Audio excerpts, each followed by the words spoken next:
Magandang hapon po sa lahat, narito ang latest weather update ngayong araw ng Sabado, February 17, 2024 at hanggang sa mga susunod na mga oras.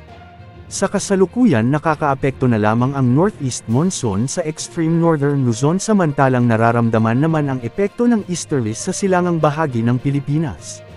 Maaraw at maaliwalas ang panahon sa malaking bahagi ng bansa ngayong tanghali at hapon dahil sa epekto ng easterlies at good news dahil ayon sa latest wind forecast ng mga global wind models gaya ng GFS at ECMWF models. Wala namang inaasahang mamumuong sama ng panahon, low pressure area o bagyo na maaaring makaapekto sa bansa sa mga susunod na araw hanggang sa susunod na linggo. Patuloy pa rin ang epekto ng malamig na hanging amihan sa bahagi ng extreme northern Luzon ngayong araw.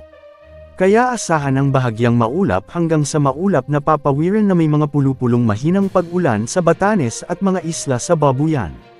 Samantala, bahagyang maulap hanggang sa maulap na kalangitan naman na may mga pulupulong mga pag-ulan at pagkilat-pagkulog ang inaasahan sa bahagi ng Cagayan, Isabela, Quirino, Nueva Vizcaya, Kalinga, Abra, Benguet, Apayao, Mountain Province, Ifugao, Aurora, Ilocos Norte, Ilocos Sur, La Union, at Pangasinan sanhi ng easterlies o localized thunderstorms.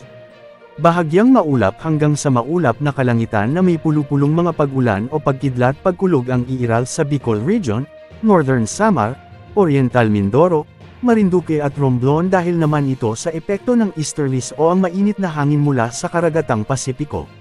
Asahan din ang bahagyang maulap hanggang sa maulap na papawiran na may pulupulong pag-ulan, pagkulog at pagkidlat dulot ng easterlies o localized thunderstorms sa natitirang bahagi ng Visayas, Palawan kasama ang Kalayaan Islands, at ang Occidental Mindoro ngayong hapon hanggang gabi.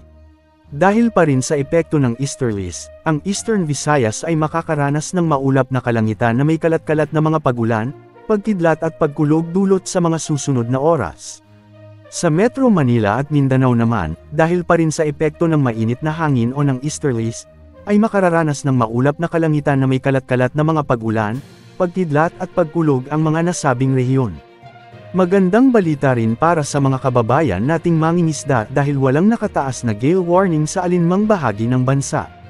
Ngunit possible pa ring makaranas ang silangang bahagi ng ating bansa ng mga katamtaman hanggang sa malakas na alon kaya pinapayuhan pa rin natin ang ating mga kababayang mangingisda na mag-ingat sa pamamalaot o paglalayag lalong-lalo na ang mga maliliit na sasakyang pandagat. Maging handa rin sa mainit na bagyo ng panahon sa maraming lugar dahil posibleng umabot sa 37 degrees Celsius ang pinakamataas na heat index ngayong araw. Uminom ng maraming tubig para makaiwas sa dehydration at heat stroke. Maging handa sa bawat oras dahil minuminuto ay nagbabago ang panahon. Ito po ang weather update ng bayan, maaasahan anumang panahon.